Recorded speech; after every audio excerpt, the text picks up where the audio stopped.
우리 도시정비법 제43조 제4항은 조합장과 조합원의 관계를 일종의 위임관계로 보고 있습니다. 즉 조합원들이 더는 저 사람에게 우리 조합의 일을 맡기고 싶지 않다는 뜻만 모아도 해임이 가능하다는 의미입니다.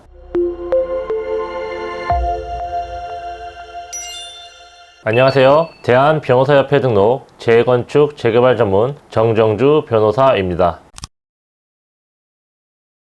조합장 교체 그리고 조합장 해임, 아마 재개발 재건축 조합을 운영하시면서 가장 민감하고 가장 중요한 주제가 아닐까 싶습니다. 그래서 오늘은 조합장 해임이 왜 필요한지, 어떤 절차를 따라야 하는지, 그리고 실제 현장에서는 어떤 문제들이 생기는지에 대해 알기 쉽게 설명해 드리겠습니다. 조합장 변경의 핵심적인 이유는 단 하나입니다. 조합장이 조합원의 이익을 지키지 못할 때입니다. 구체적으로는 크게 4가지 경우를 생각해 볼 수 있습니다. 첫째, 조합에 경제적 손실을 입혔을 때입니다. 예를 들어 도급 계약 금액을 비정상적으로 높게 책정했거나 사업 초기 약속했던 조합원들의 권리가액이 제대로 지켜지지 않는 경우가 대표적입니다. 둘째, 조합을 독단적으로 운영할 때입니다. 조합원들의 의견을 무시하고 중요한 사안들을 총회나 이사회도 없이 밀어붙이는 시기죠. 이런 경우 조합의 중요한 정보를 제대로 공개하지 않는 경우도 아주 많습니다. 셋째, 조합의 이익이 아닌 개인의 이익을 우선시할 때입니다. 조합장이 특정 업체와 부적절하게 유착이 되어 이권을 챙기거나 조합 일은 뒷전이고 본인의 개인 사업에만 집중하는 경우가 여기에 해당합니다. 넷째, 법적으로 문제가 생겼을 때입니다. 조합장이 횡령이나 배임과 같은 범죄를 저지른 사실이 드러나거나 도시정비법이나 조합 정관을 명백하게 위반했을 때에도 당연히 해제 사유가 됩니다. 결론부터 말씀드리면 조합장 해임은 법적으로 언제든지 가능합니다. 우리 도시정비법 제43조 제4항은 조합장과 조합원의 관계를 일종의 위임관계로 보고 있습니다. 즉 조합원들이 더는 저 사람에게 우리 조합의 일을 맡기고 싶지 않다는 뜻만 모아도 해임이 가능하다는 의미입니다. 실제 대법원에서도 특별한 해임 사유가 없어도 신임관계가 깨졌다는 이유만으로 해임이 가능하다고 보고 있습니다. 해임 절차는 크게 3가지 단계로 진행이 됩니다. 1단계, 해임 총회 소집 동의서 받기입니다. 먼저 조합원 10분의 1 이상의 동의를 받아야 해임 총회를 소집할 수 있습니다. 일반적인 총회 소집 요건인 조합원 5분의 1 이상인 것보다 해임 안건은 그 요건이 완화되어 있습니다. 2단계, 총회 소집 통지입니다. 동의서를 다 받았다면 총회 개최일 7일 전까지는 모든 조합원들에게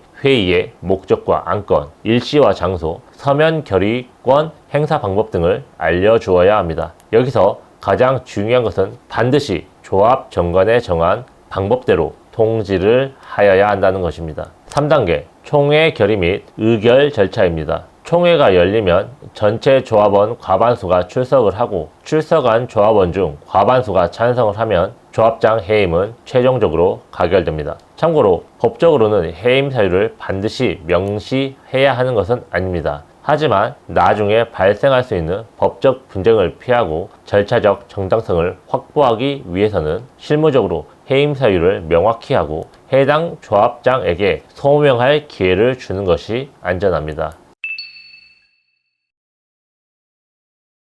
지금까지는 조합원 입장에서 말씀을 드렸지만 반대로 조합장 입장에서 억울하게 해임 시도를 당할 수도 있습니다. 이럴 때 법적으로 방어할 수 있는 방법도 알아두어야 할 것입니다. 첫째, 절차적 하자를 다투는 것입니다. 해임 총회 소집 통지를 7일 전에 하지 않았거나 동의서에 도장이 누락되는 등 절차상 흠결이 있다면 총회 결의 자체가 무효라고 주장할 수 있습니다. 둘째, 가처분 신청을 활용하는 것입니다. 총회가 열리기 전이라면 총회 개최금지 가처분을 통해 총회 자체를 막을 수 있고 이미 해임 결의가 되었다면 해임 결의 무효 확인 소송을 제기하여 법원의 판단을 받아볼 수 있습니다. 세 번째, 업무 성과를 적극적으로 입증하는 방법입니다. 조합장으로서의 정당한 업무 성과, 조합원들과의 소통 내역, 정관에 따라 적법하게 처리한 이사회 회의록 등은 모두 조합장의 직을 방어하는 중요한 증거가 될 수 있습니다.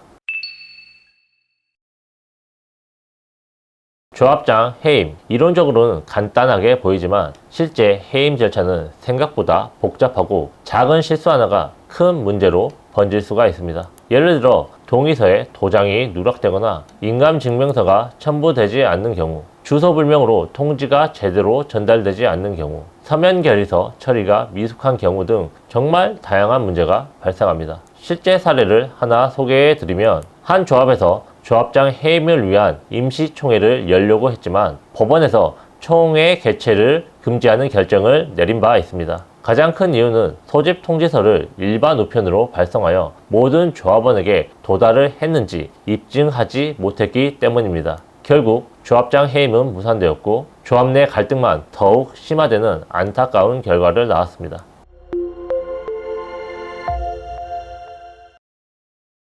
조합장 해임 문제는 길어지면 길어질수록 조합원 모두에게 손해가 될 수밖에 없습니다. 앞서 설명해 드린 것처럼 법적 절차 몇 가지를 안다고 해서 해임이 성공하는 것은 결코 아닙니다. 법 판단, 최신 판례 동향, 각 조합의 정관에 따라 정확한 해석 능력, 그리고 법원을 설득할 수 있는 서면 자료 구성까지 모두가 갖춰져야 합니다. 사전에 철저히 법적 검토를 하고 치밀하게 준비한다면 해임 성공률은 올라가고 불필요한 분쟁은 줄어들 것이며 시간과 비용을 아낄 수 있을 것입니다. 그리고 무엇보다 조합의 신뢰를 신속히 회복하고 우리 모두의 사업을 다시 본궤도로 올릴 수 있을 것입니다. 여러분의 성공적인 재건축 재개발 사업을 돕겠습니다. 올바르고 치밀하게. 지금까지 법무법인 담정 정정주 변호사였습니다.